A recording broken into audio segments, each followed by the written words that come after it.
It's time for the Neverland Podcast, episode number 32. Up to Neverland! Take a start to the right and straight until morning. Neverland.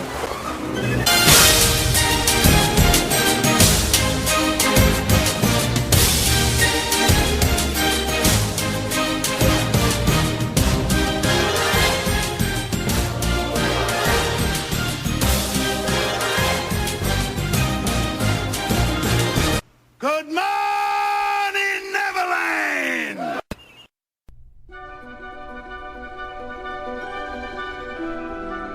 To all who come to this happy place, welcome. And now, please welcome your host for the podcast. He's the pen. I got pen sword. I'm the pen now. Actually, I got his microphone. You've grown up. You promised never to grow old. Here age relives fond memories of the past. His nose got real big. Well, welcome back to Neverland, Neverland. And now, your host, Jeremy. Welcome back to Neverland. We have a smorgasbord of different things to share today. My goodness. It's just an assortment. We've got everything from a review of Dawn of the Planet of the Apes to our usual Neverland news with Lost Boy Phil.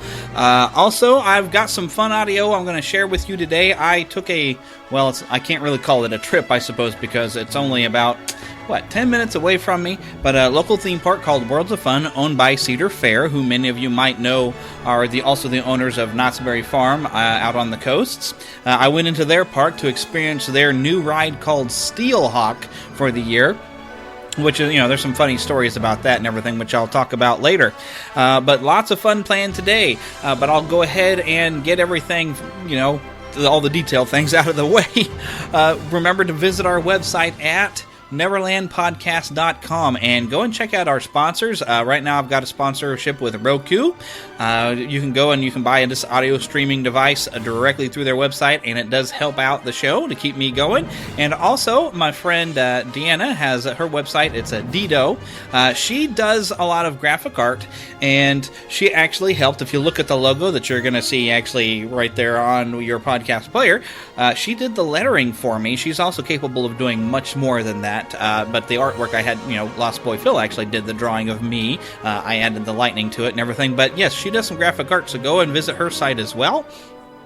Also, if you'd like to get a hold of me, I have some very fascinating and wonderful news.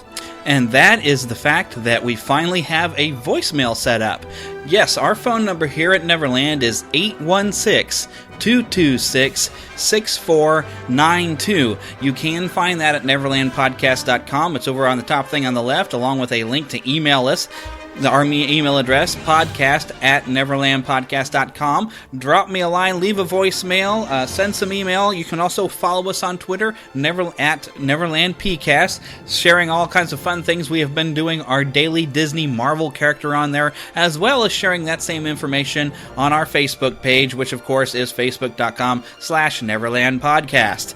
We love when you follow and interact with us, so feel free to do so. Share things you would love to see, or hear on the show, rather.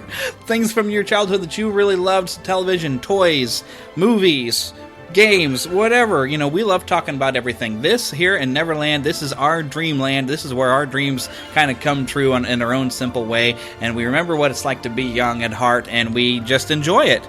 And so, now that we are all together and we're having our fun here at Neverland, I hope you brought your pixie with you, because we're going to need to borrow some pixie dust from that pixie. So get your happy thoughts, sprinkle some of that dust, share some of that dust with your neighbors, and bring them all together. Let's fly off here to Neverland with some Neverland news.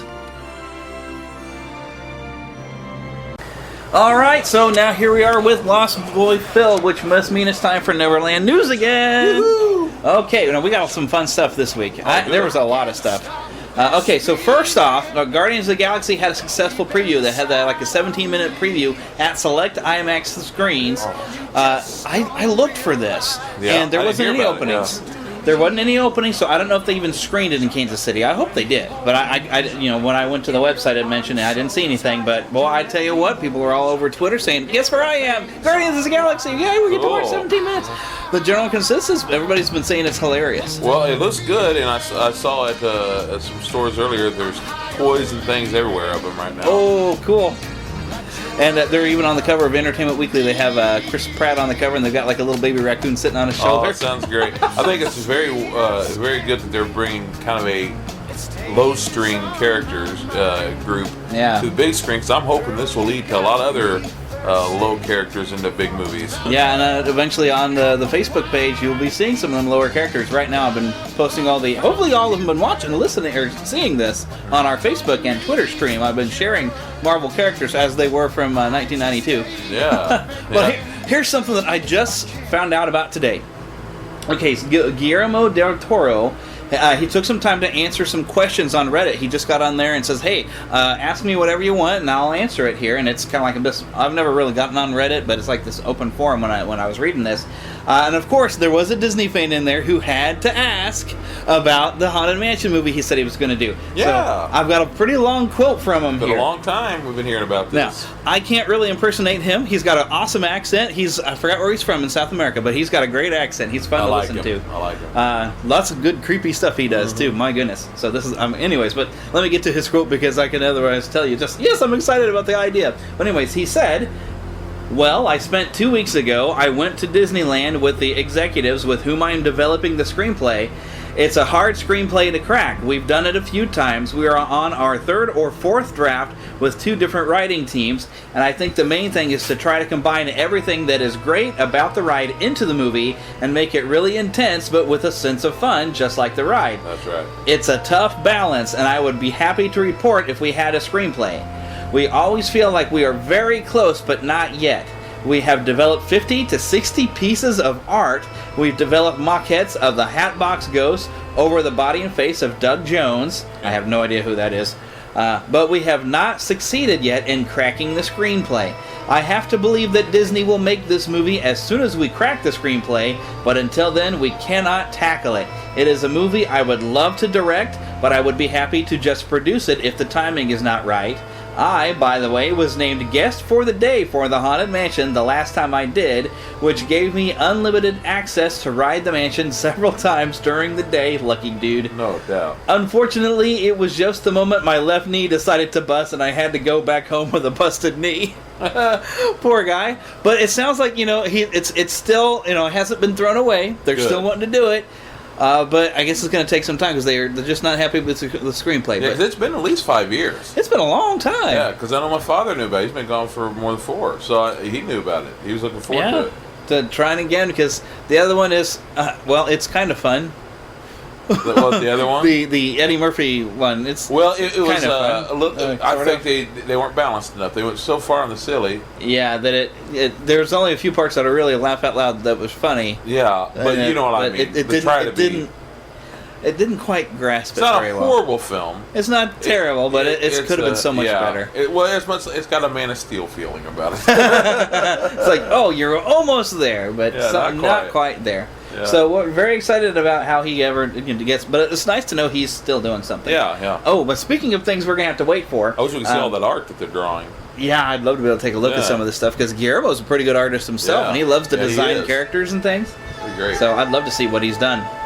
Okay, but Amazing Spider-Man 3 has been delayed already, and now Roberto Orci is off the project. Okay, now he wrote the second one, and that's had some mixed reactions of the second one. So I still liked it, but it wasn't as good as the first one. But we had a nice mixed review even when we had it on the podcast. So it's been kind of not living up to expectations. So really, I am not fussed about the guy who wrote that one being off the project for the third one. A little too quirky, corny, and cheesy and all that. He tried too hard. Yeah, it was. The difference between the first one and that one were night and day as far as the tone. I think that was a big mistake, just for me. I didn't dislike it, but I was disappointed. Yeah, and there's too much of trying to make sympathetic villains. I've noticed that.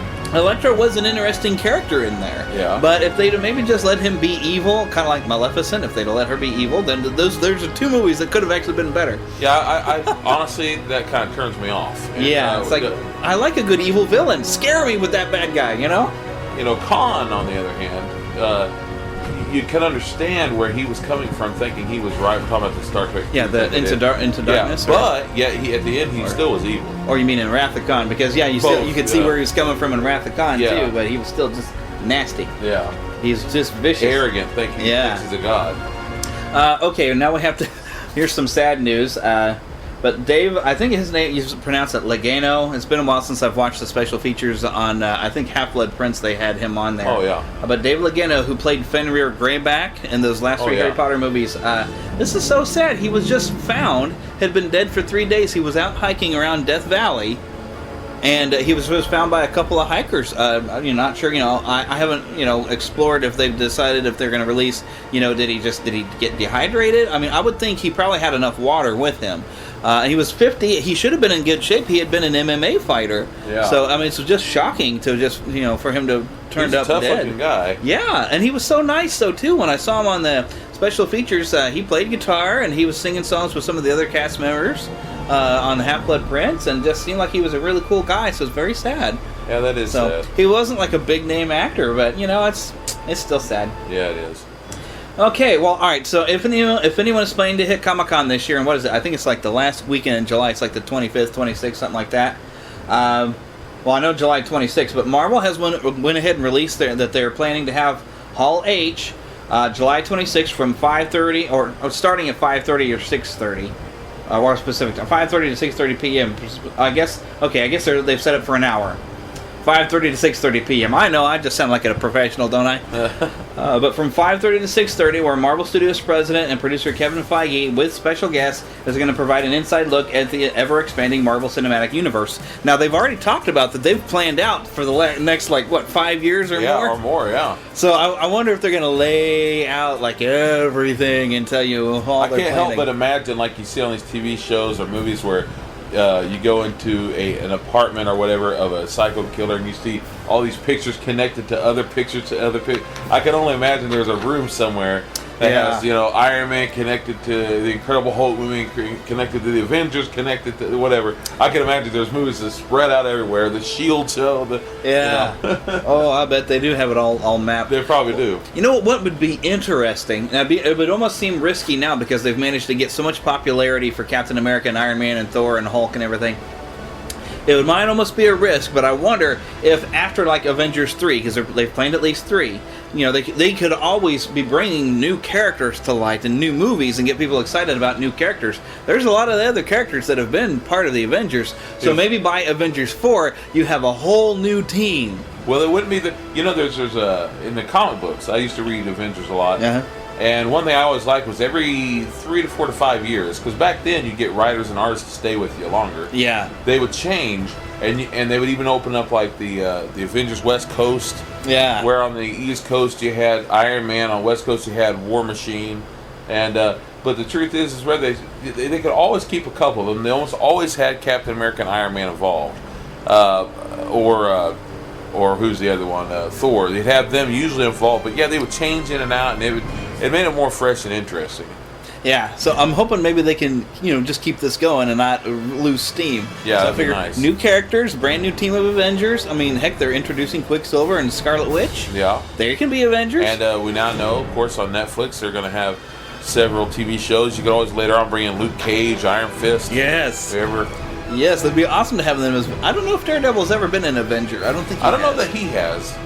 They could sneak him in, though, maybe. Yeah. He'd be kind of cool. But if nothing else, I would like to see a movie with the Iron Fist and the Luke Cage together as Heroes for Hire. Oh, yeah. That would be awesome. Okay, I lost my place. Oh, no, this is cool. All right, Stitch has been officially announced for Disney Infinity 2.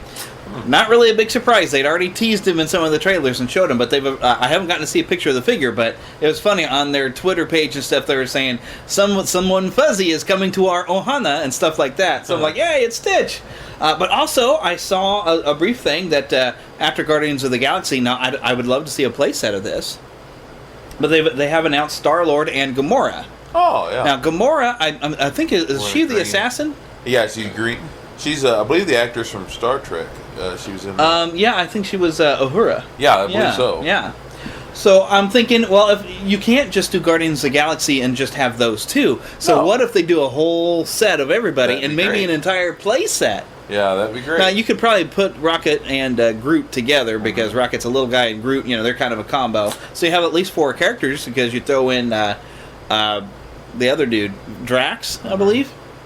I'm going to have to get more familiar. Yeah, Batista. You throw them all in there. I mean, that sounds fun to me. Yeah. Of course, I'm going to buy the thing regardless, Yeah. Oh, I know you will. Of course I will. Gotta get them all. I will spend my entire, all my money on that set because it's just too much fun to have them all. They're Pokemoning you. They are. They're Pokemoning. They've poked my mon all over the place. That sounds awful. Okay. PG. Okay. All right. Now, this was interesting. I don't know if you got a chance to see this yet, but Batgirl's got a new costume, and they're going to debut it in October. Oh, I haven't seen it yet. And it's a lot more practical looking. It's kind of like a leather vest type of thing, and it looks like DC is starting to go with the trend of no spandex, is like with the new 52. Yeah. They're trying to texture things a little bit, which is okay. Some of it's a little too much, but some of it's all right. Well, no, I've seen some people that are really happy, but what they seem to be happy about is they're not looking at, as I'm calling it, a female character who doesn't look like a teenage fantasy. Yeah. And getting rid of the spandex. And so they're like, oh, look, they're having female characters that look more like a female role model or whatever. I was like, well, that's all fine and good, but, the men are still in skin-tight outfits and running around with hulking muscles and look ridiculous and nowhere that a guy like me is ever going to live up to. So let's balance things. If that's your argument for doing it, then balance your argument. But to me, I just think it looks cool. And I think with the new 52, I don't know, you haven't been paying attention really either, but I think Barbara Gordon is supposed to be back. Yeah, she is. They changed a lot. I'm not a big fan of the new 52. I love DC, as you know. Mm-hmm. But they've kind of lost me, and there's kind of too many changes, I guess. I'm an old school guy. I'll admit it. I like a lot of the art they've done for it, but, Yeah.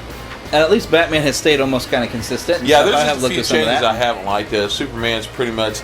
Honestly, I don't see much of a difference between Superman now on the new 52, Superman and Superboy. I mean, there maybe a couple years difference. They seem to have taken 20 years off his age or something. Yeah, they say he's like probably somewhere around 23, or where he used to, he was always 32. Yeah. And there is a big difference in that age. There's a big difference. If you're young and you think there isn't, that just shows you're young, you don't know yet. Yeah, you haven't seen it yet. Oh, something else, this is cool. I've already talked about this on the show before, but I saw the first trailer for the Ghostbusters 30th anniversary re-release coming around Labor Day. Cool. Fantastic. And this, of course, is just going up with the Blu-ray of both movies coming out, which I gotta get. Oh, I know you do. Of course, I already have the DVDs, but it's a Blu-ray set. It's going to have more special features. Maybe it'll even have Dan Aykroyd telling all that he actually believes this stuff. Oh, I know he does. Oh my goodness, he's a good guy. He's just a little off his nut, but that's okay. To each their own. But it just shows that he is thinking about it, because the more I've actually played the video game, because I still play that one they released like in 2009. I want to get a copy. I do. I'll have to get you one for your birthday. Hey, that'd be great. Thank you. But especially, I don't think they have the online play going on anymore. It'd be fun if we could still play online if I got a PS3 version of it. But anyway, I digress. But when you get into like the details from playing the game, you kind of get the idea, because the theory of paranormal and ghosts and everything is that they're made out of like electricity, which would be like electrons, and so the idea that that's a proton pack and they're showing like a protonic stream makes sense, because the protons would attract electrons, and therefore if they're electric, you would be able to catch it. So it actually starts to make sense when you start to get into what these people think and how they I'm still tempted to go out and buy all the old cartoons that they have on DVD. I like Real Ghostbusters. I'd love to have it. But it's interesting the way it's like, it is, I can appreciate the way it's well thought out, for as goofy and as much fun and as fantasy as it is. It is at least well thought out. Well, it's just like with Star Trek. It's all fantasy, but they do have certain scientific facts in it, kind of like a Hulk, Incredible Hulk, with gamma rays. Gamma rays are real, but of course it wouldn't turn you green. No, it wouldn't turn you green, and it wouldn't make you a great big hulking hero. Boy, I wish it would, though. That'd be the easy way to become a superhero, wouldn't it? If you had a radioactive spider bite you would die. Yeah. But it would be great to think. Actually, the radiation would have killed the spider, and it would not have had a chance to bite you. And even if it did, the radiation is not going to pass because you were bit by it. Yeah, but that's okay. These are comic books. This is the only thing I have to say about people who want comic books to become more and more serious.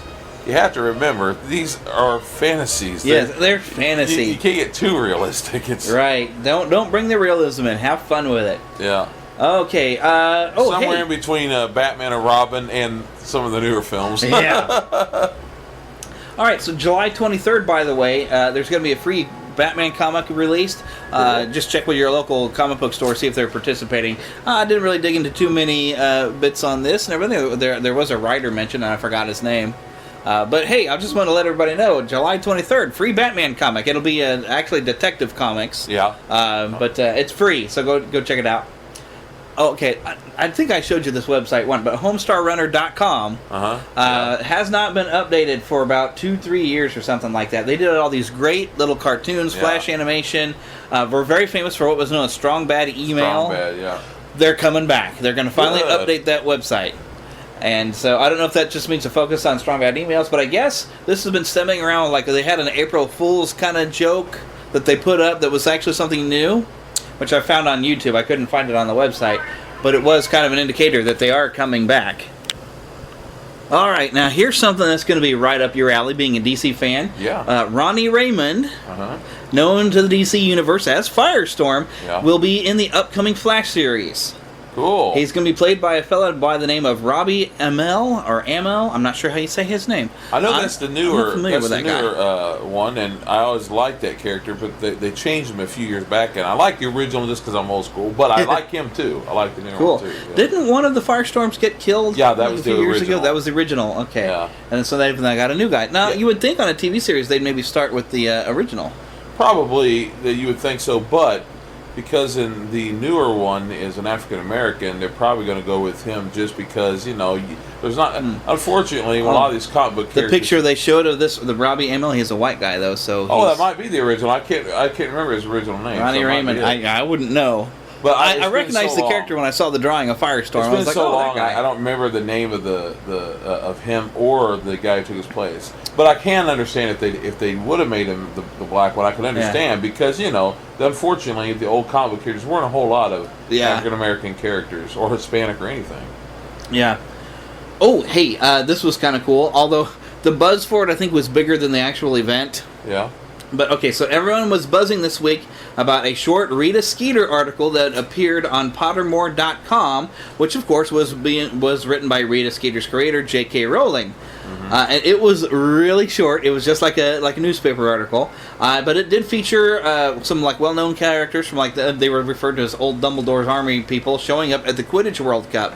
Pretty much, I guess she's kind of tying in the Quidditch World Cup and the football or soccer, whatever you want to call it, World Cup going on right now, so that's a fun tie-in. But also, she's actually got a group she's big on, because I guess in Britain, their press is just pretty much a tabloid. Yeah. And all they do is just trash on people a lot, and it's really awful. I've heard complaints like this before, but she was kind of making a poke at them. Yeah. I guess she was really kind of mad. Even on her Twitter feeds, there was a thing where she was really upset with some stuff and asking people to join the cause and everything.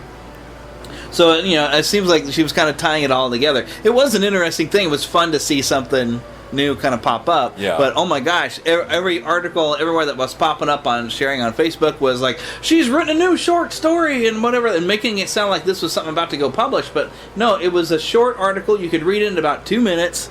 And it was only exclusively on Pottermore, the website, which you had to be a member of, which I am. So I did get to read it, and it was fun. Mm-hmm. But speaking of Harry Potter, okay, so July 8th was, Tuesday? But, okay, Diagon Alley opened on July 8th. Yeah.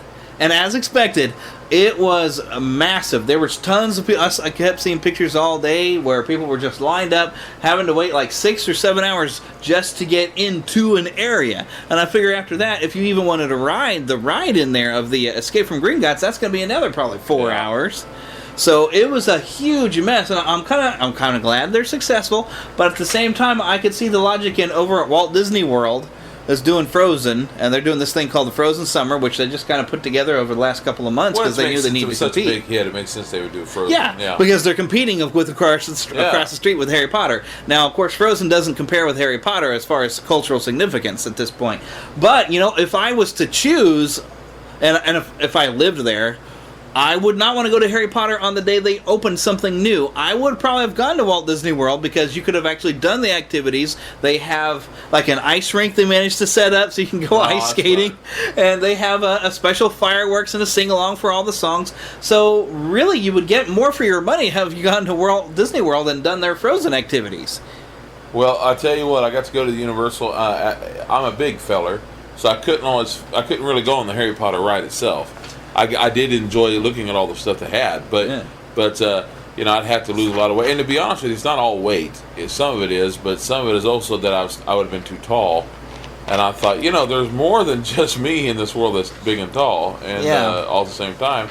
But I will say I had fun at all the parks. I got to go to all the parks, Universal and Disney. The great thing is, for Disney's sake, the Island of Adventure that has the Harry Potter stuff also has Marvel stuff. So Disney makes money off of Universal having. He's like, oh look, you're licensing our characters. That's right. It's kind of fun. But it would be more fun if the Disney got to make some Marvel stuff over in Florida. Of course, they're working on some stuff in Disneyland, and Tokyo, I believe, is getting that Iron Man ride. Which, come on, Tokyo, I'm sure loves them, but we love them here too. I wish Six Flags would step it up instead of being a Worlds of Fun or a low.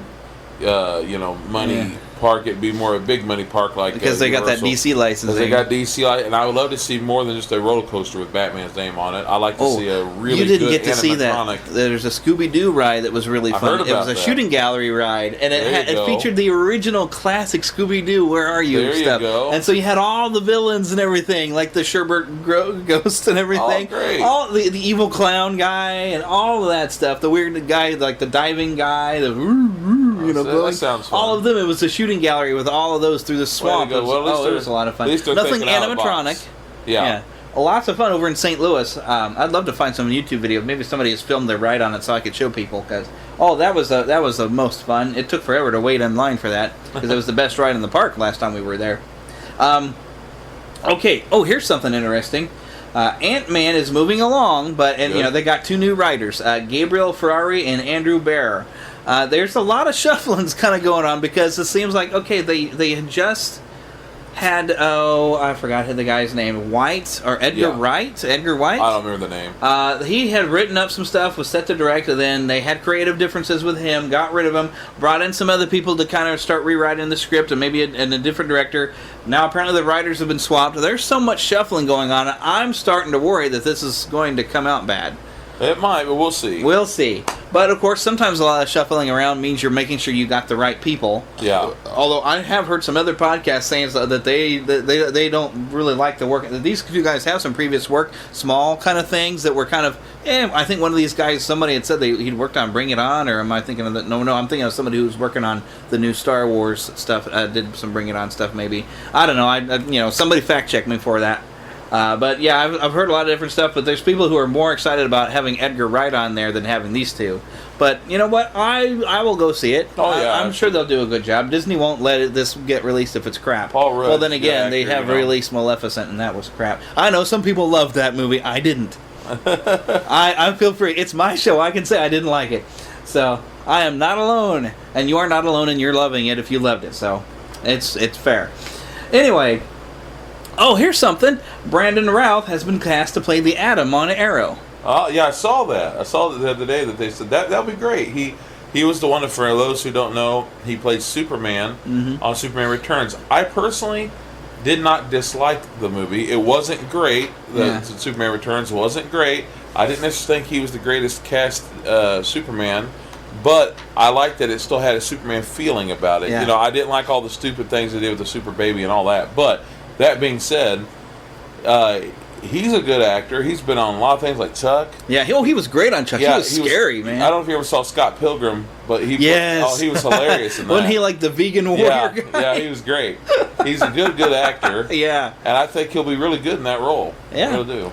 Yeah, and I don't know how far they're going to take it, though, with the if he's just going to be appearing as himself but not actually use any of his powers of shrinking himself or anything. I don't know. I mean, they should have the Atom. I mean, if you're going to have Ant-Man, get to jump on Ant-Man. Yeah, exactly. Have the Atom. Oh, really? Ant-Man, your guy shrinks. Well, guess what? I'm the Atom. I go to the size of an atom. Ha-ha! The Atom's a cool character. I love the stuff he can do, I don't know a whole lot about him, but... yeah, he's cool. All right. Oh, here's something. Okay, I've heard a couple of different things, but Danger Mouse is coming back to TV, which is exciting. But apparently they're going to do some gender swapping on some characters. Oh. I don't know what they're doing. This you can get away with it because I guess Battlestar Galactica was very successful. Although that to me was weird because Starbuck was this womanizing kind of guy, and then you switched it in for a woman. It's like now you might have lost the essence of the character a little bit. So I don't know who was swapping. I didn't look at the article. I was just kind of breezing through some things. We're almost done. After an open casting call, Crystal Clark, which I guess she's done some other things. She's an American, some small bits, and a guy named Pip Anderson, who's like a parkour expert of some sort. They've been added. Parkour. It's sometimes called free running. Oh, okay. Like if you like the chase scene there in Casino Royale, the guy who was able to just hop over and climb walls and all this stuff. That's parkour. And this guy apparently he's been in some sort of a commercial, kind of like a play on Spider-Man where he was doing his thing. Oh, that's cool. But Pip Anderson, so now they're kind of very late on casting, so I don't expect him to have big parts. But being his parkour abilities, I'm pretty sure that's how he's got this part, so I'm expecting some major action thing. He could be like a Sith maybe or something. So he's showing up. He's going to be the Star Wars film? Yes, this is for Star Wars 7. Oh, Did I mention that? No. Star Wars 7. Yes. I was trying to go through and tell you who these people were. Yeah. Everything that I've managed to learn about them.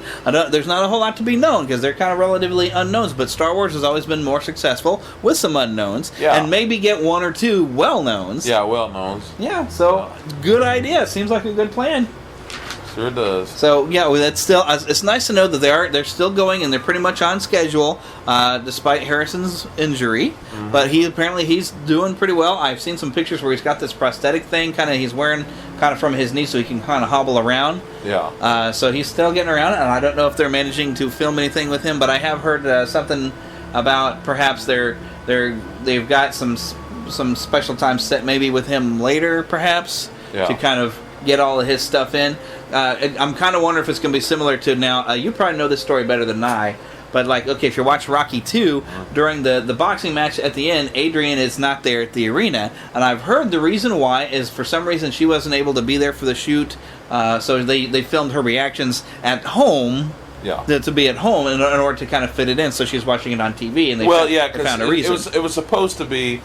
The reasoning was she had trouble with the birth of their son in the movie. Yeah. And that's why they did that, was because she wasn't able to be there for the filming of it. So they had to where she still wasn't feeling very well and had to stay home. The doctors told her to stay home and be with the son. The cool thing is the little baby boy that they used in that movie really was the son of Sylvester Stallone.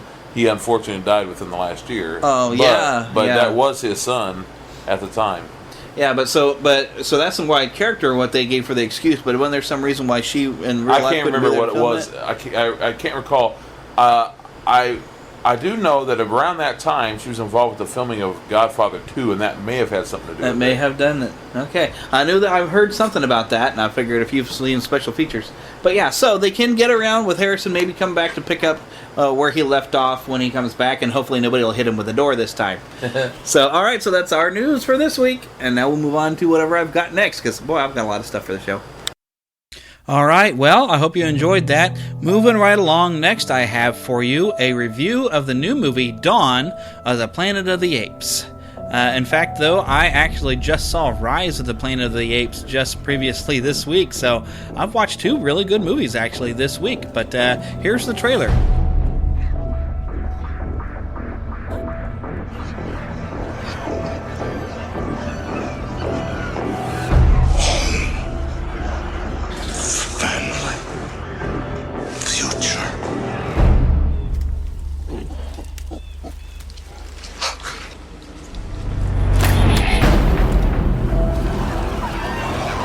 We don't mean any harm!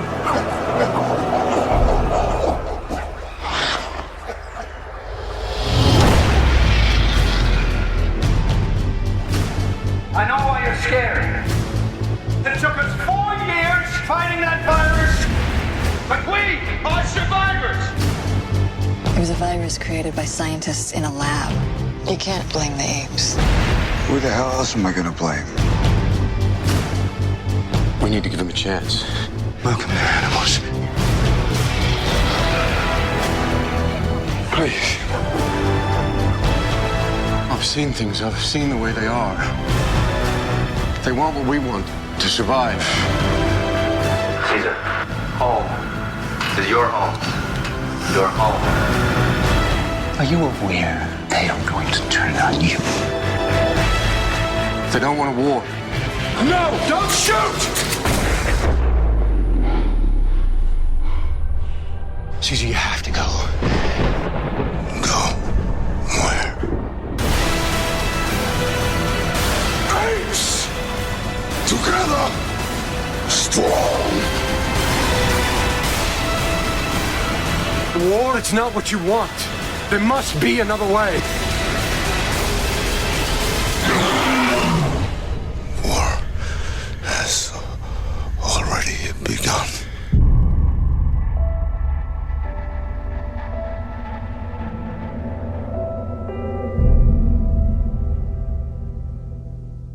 You all know what we're up against.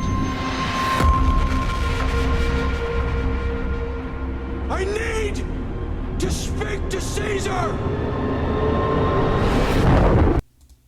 Okay, I have just returned home from the theater from seeing the new film Dawn of the Planet of the Apes.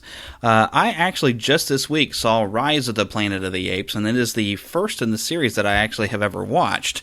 Now, these are, I guess they're planning at least a trilogy here. These are prequel films, so if you've never seen any of the previous Planet of the Apes films, you are going to be fine if you decide to watch these, and I do recommend you watch both of these. You're definitely going to need to watch Rise of the Planet of the Apes before you come into this one, although you could almost step into this one with the knowledge that they give you at the beginning of the film to kind of get you up to speed on what has occurred in the last 10 years of the story since the events of the first film. But the events of the first film will definitely help you and get you familiar with some of the characters, because you spend a lot of time with the apes, and they spend a lot of time signing to each other with sign language and communicating, and so we get subtitles a lot. And there are a few new apes to be introduced to. Caesar, the kind of the main character really from the first film, is still, of course, around, still the main character. He's taken a wife and has a son named Blue Eyes. So we get to spend a lot of time with them, kind of learning how they've now been surviving over the last 10 years, where what has been known as the simian, I guess they called it a flu, if I remember correctly, a simian flu, which decimated the humans, except for some humans that had the right genetic disposition to actually have survived it. So there is at least one pocket of humans that we spend time with during the course of this, or living around San Francisco. The apes thought maybe all the humans were gone. There's a kind of a dialogue there with Caesar and everything, and Caesar had figured, well, we haven't seen any for about 2 years now, or 2 winters, as they call it. They don't have the concept of years. They have their own way of keeping track of things. They've developed their own kind of civilization in this village, which is really kind of cool. But basically the story kind of begins when they come across some humans who have come up onto their mountain or hill, or I think it's supposed to have been like a mountain. I think there are some mountains kind of through California, so I'm figuring that's what it would be. But some humans come up there, and so now you have some tensions there's a lot of distrust between the apes and the humans. For one, humans are used to apes being, just animals, and they can be aggressive, and we know that apes are, kind of stronger than us, and so they don't know how to react, especially when they suddenly say, oh my goodness, these apes have spears, and they're really thrown off when an ape talks. Now, this is interesting how they've slowly shown the development of the apes. In the first film, there was only really one word mainly uttered by Caesar. He says no. In this film, of course, they've got a bit more language, but it takes them time to form each word, so they speak kind of slowly and one word at a time. But most of the time they'll sign to each other, but occasionally they will speak a word, and they kind of mix it together. So it's very interesting. It's like you're seeing the development of them trying to figure out English. We also at one point see Maurice, the orangutan, who is actually teaching English letters to the young of their tribe there. So it's very interesting watching the development of that. But now we have this tension. So let me introduce a few humans to you. Jason Clarke plays Malcolm, who's kind of our lead human. Gary Oldman plays Dreyfus, who is kind of an important human. He doesn't have a whole lot of screen time, but he is very important. He's kind of if this is a town, he's kind of the governor or the mayor of this town of refugees kind of around San Francisco. There's quite a few of them. His main objective is really just to protect the humans. They want to, of course, survive, as Caesar, of course, was just trying to protect his family, as he calls them, of apes. But the problem kind of comes from the fact that the humans are running out of fuel for their power sources, for their lights and electricity, and there is a hydroelectric plant and a dam over around near the mountain there. And so the reason why the humans were there, of course, is because they would like to go and repair that dam and hook up to it and bring power back into the city of San Francisco. So basically the questions are, of course, can the humans and the apes learn to get along or learn to trust each other when there's a lot of deep-seated hate with, Koba, who was in the first film. Koba has a hatred of humans, and they do develop a little bit more than what the first film did of showing how he's got his hatred. He spent a lot of time as a lab chimp, caged up, and was kind of abused. So he's got a huge, not just distrust, but a hatred. And so this film really explores what hatred and fear can do to get in the way of potentially being able to cooperate and form friendships and have a peace. I really don't want to spoil anything, so I'm not going to get into too many details, but let me just say, this will keep you glued. I think my jaw was kind of clenched the whole time because there's a lot of dramatic things kind of happen, and it all does boil down, of course, to a battle between the apes and the humans. I will not say what triggers that. It is basically Koba making his move. You kind of know it's coming. Koba eventually is going to start things.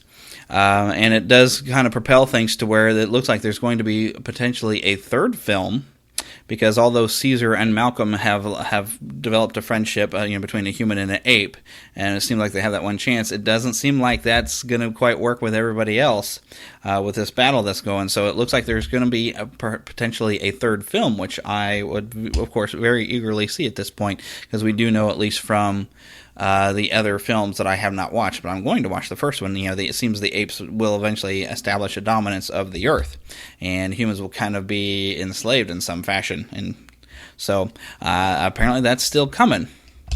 I thought maybe we were actually setting that up in this film, because it does get interesting. But I don't want to say too much more. Like I said, I don't want to spoil anything, but I do recommend go out and see this movie. And if you didn't see Rise, go see it. Go rent it. It was on FX this week, and I DVR'd it so I get a chance to watch it. But yeah, definitely watch that one first. These are well written.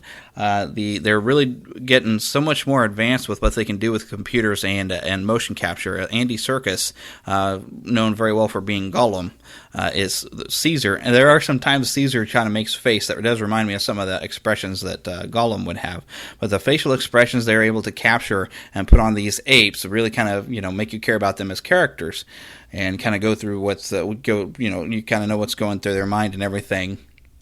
And it's a very, very well told story, very good story, well directed, well acted, very well done. Just go. This is going to be a big summer movie. This is probably going to be the big hit of this weekend. By the time you've heard this, you probably will have heard that it was the big hit, and for very, very good reason.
Okay, something new at Worlds of Fun today. Actually, a group called Grease Monkeys. What you just heard, they were playing on a large barrel, buckets, hubcaps, and a muffler. Each three guys. So hopefully that picked up well and you enjoyed that. Okay, listeners, we're about to get onto the new ride here at Worlds of Fun called Skyhawk. It took them forever to open this thing. They actually just opened it right in time for Independence Day celebrations. I've been given the number of 32 for where I'm going to be seating myself. Now, they do have places to place your items. This thing's going to lift me, I don't know how many stories into the air while spinning. I will try to get some audio of the ride before I give my review, but if you don't hear any more audio, I'll just explain that it seems they're playing film music on the ride that's associated with flying. I've heard them play Superman, I've heard them play music from E.T., so it seems that that's kind of the gimmick that they're going to send you into half orbit, because it's pretty tall. But I will talk to you again either during the ride or after the ride.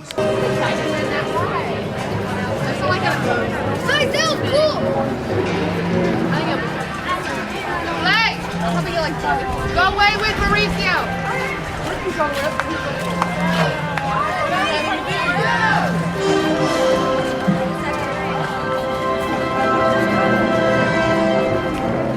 Welcome to Steelhawk. Please carefully take your seat as the swings may move while entering. If you are carrying any loose articles or have loose-fitting shoes, please I'm going to take off my shoes just because they're loose. 30, 31, 32. Worlds of Fun is not responsible for lost or damaged items. Photography and cell phone use of any kind is prohibited while riding. Please take a seat and hold down on your lap bar and fasten the seatbelt. Your ride will begin momentarily.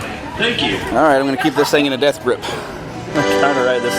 I took my shoes off to make sure I didn't lose my shoes.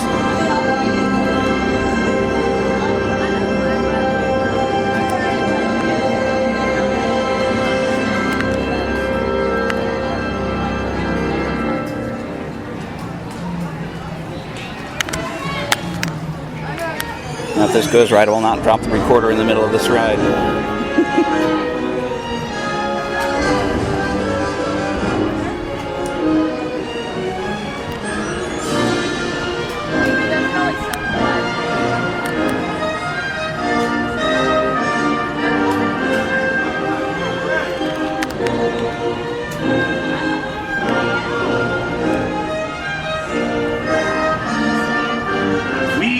To start your journey to a height of 301 feet. Please sit upright, facing forward with your back and shoulders against the seat back, and hold on to the handlebar while riding. Please keep your hands and arms inside the vehicle at all times and do not extend your legs forward. Thank you, and enjoy your panoramic view on Steelhawk. Okay, I think I'm going to put this thing away. I don't know, I'm afraid I'm going to drop it from 301 feet in the air.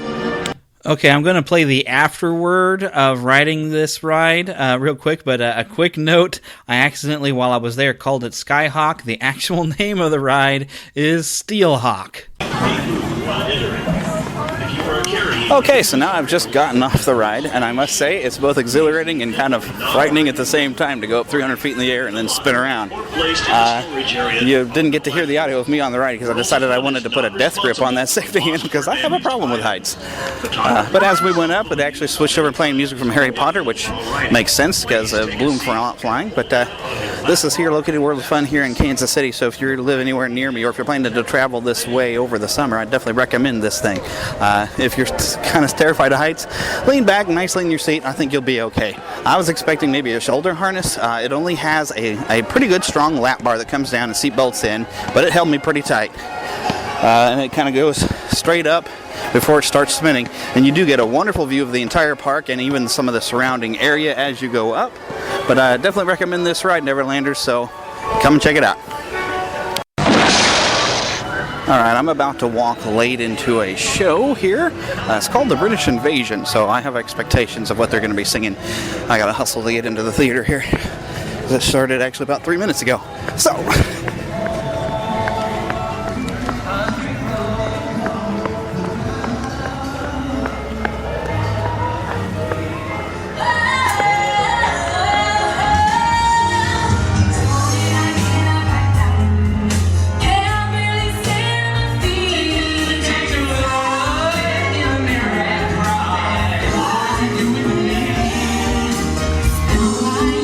Believe in you, but just if it's over.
All right, well, that should about wrap it up for us this week. Run a little bit long this week, but hopefully you did enjoy that show. Myself, I really preferred it when they were playing some of the old classic British invasion-type songs like the Beatles and things like that. Seems in the more modern stuff, you got stuff like One Direction, and I'm just not a fan of that. So if you are, then I hope you enjoyed that. If you're not a fan of One Direction, you probably at the end were like, oh, well, I guess this counts. But anyways, I would like to go ahead and say now that Neverland Podcast is a production of Glue Band Productions, and of course all the audio that I record originally is of course copyright to Glue Band Productions, and anything that is not licensed to me is copyright of those particular artists. And God bless, remember also to take your pixie with you in your pocket, so anytime you need to, you can pull her out, sprinkle some pixie dust around, and spread a little bit of a good attitude around and a positive attitude, so you can all kind of fly off to Neverland whenever you need to, and it'll help you deal with the issues of daily life. But until we see you next week, which Jesse should hopefully be here next week to tell us all about TikiCon that's going on this weekend right now, and coming up very fast is the Friends of the Magic Meet in Disneyland, which is going on like August 8th through the 10th, if I'm remembering correctly, and Jesse will be there attending it in the name of the Neverland Podcast. He will be at the Columbia, which is a ship and a ride, and he's going to tell you some information about the ship and things like that. I'm not sure what all he's gathered together yet, but you can find his website on ours. It's Quest for Vault Disney, and I believe it's .wordpress.com. I'm not familiar with how WordPress extra sites go, but to make it easy for you, we've got a link for you on neverlandpodcast.com. There's a picture of a big kind of vault right there, and you can go and read all of his blog articles. He's a very good researcher, and so I know you're going to love meeting with him at the meet at the Columbia, and he is going to have a prize available. and he's going to come up with some questions. I don't know if I'm going to be helping him with questions or not. We're still working out all the details, and I don't know exactly what time the meet will be. But if you follow up with Paul Berry at Window to the Magic, he will be announcing that type of thing very soon, I'm sure. But until next week, it's been fun having you, and please come back next week and bring friends, bring your enemies. We love everybody here at Neverland. Bye now.